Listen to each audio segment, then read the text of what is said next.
Hello दोस्तों, आप सभी का स्वागत है। और सबसे ज़रूरी चीज़ आपके लिए आज डिस्कस करने में आया हूँ। टाइम नहीं बचा है, लगभग सभी जोन के एडमिट कार्ड आपके आउट हो चुके हैं।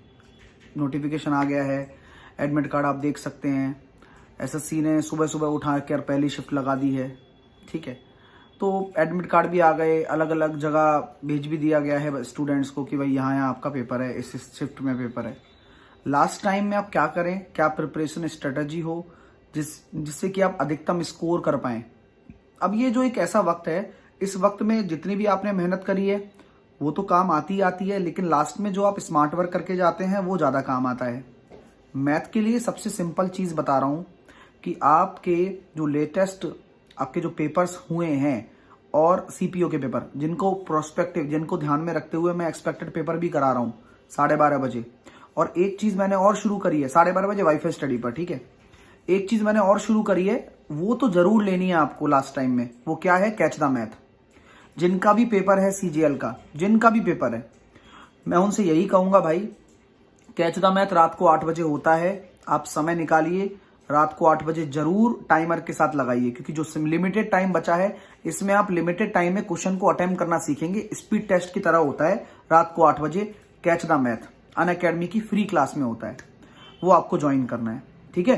तो ये 2 काम तो ये हो गए। तीसरा काम आपको क्या कर सकते हैं, आप इंग्लिश, जीके और आप रीजनिंग के लिए भी मैं आपसे कह रहा हूं कि रीजनिंग के लिए भी आप कोशिश ये करें कि आप मैक्सिमम केसेस में प्रीवियस ईयर पेपर लगा कर जाएं और लेटेस्ट जो सीपीओ के पेपर आए हैं उनको 2-3 बार अटेम्प्ट करके जाएं, क्योंकि उसी तरह के लॉजिक्स के बिहाफ पर ही आपके पेपर बनने वाले हैं। रीजनिंग में ऐसा ही होता है, ठीक है।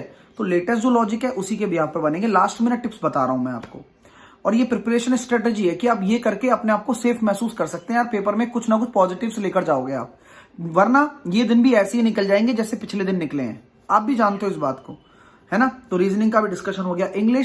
इंग्लिश में आप ये देख सकते हैं कि भाई किस तरह की इंग्लिश आपके पिछले सालों में पूछी गई है, उसी तरह की पूछी जाएगी।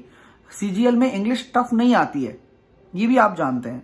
अगर आप इंग्लिश की छोटी मोटी नॉलेज भी है, ग्रामर आपको आता है, वोकेबलरी आपको आती है, एंटोनिम सिनोनिम आपको आते हैं, एक्टिव पैसिव आपको आते हैं, डायरेक्ट इनडायरेक्ट आपको आते हैं, और आप कॉम्प्रिहेंशन पढ़ना जानते हैं, तो आप इंग्लिश कर लेंगे। अब ये सारे पार्ट्स हैं जिनका बारे में हमें पता है। आज मैं इसलिए डिस्कस कर रहा हूं क्योंकि आपको पहले भी पता था इस बारे में, आज भी पता है। तो सिंपल सी बात है, प्रैक्टिस करके जाइए जितने भी कर सकते हैं। अब मैं ये नहीं कह सकता कि ये 5 क्वेश्चन ये लगा जाओ इंग्लिश के लिए हो जाएगा काम, ऐसा नहीं कह सकते। आपको तो बस इंग्लिश के लिए सेंस ही होना चाहिए, क्योंकि इंग्लिश एक लैंग्वेज है। लैंग्वेज में सबसे जरूरी चीज होती है सेंस, भाषा का ज्ञान। तो भाषा की तरह ज्ञान होगा तो आप इंग्लिश को अच्छा ही करके आएंगे। कोई पर्टिकुलर सोर्स नहीं है। सिमिलरली जीके की बात करें, जितना आप पढ़ रहे हैं उतना पढ़ लिया है, संतुष्ट रहिए उसमें।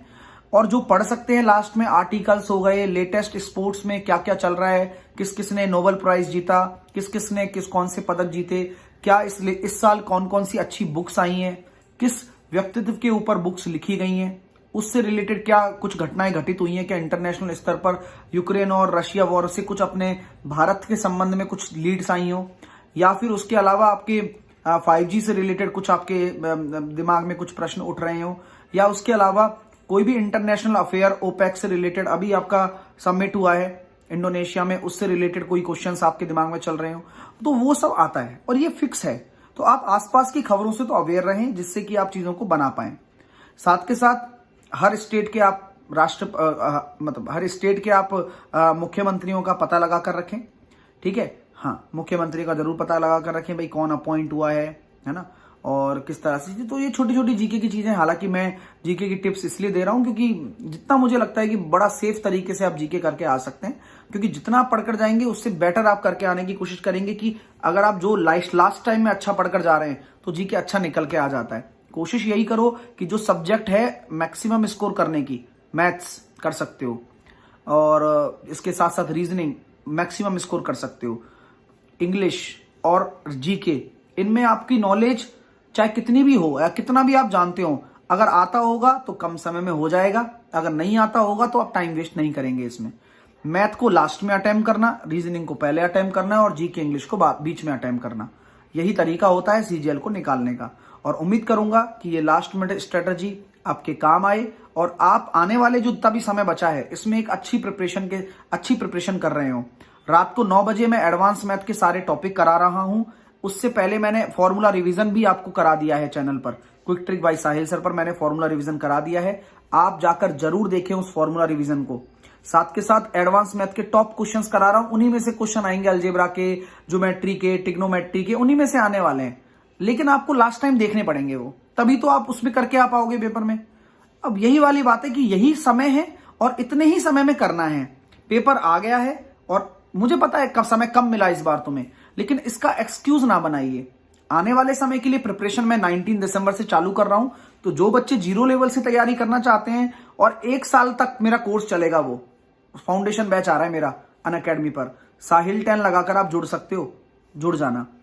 बढ़िया पढ़ाई करो। मैं तो यही कहूंगा कि यार इस बार अपना 100% देकर आओ। जो भी नंबर आएंगे हो सकता है कि कट ऑफ निकल जाए, फिर मेंस की तैयारी भी मैं कराने वाला हूं आप लोगों को।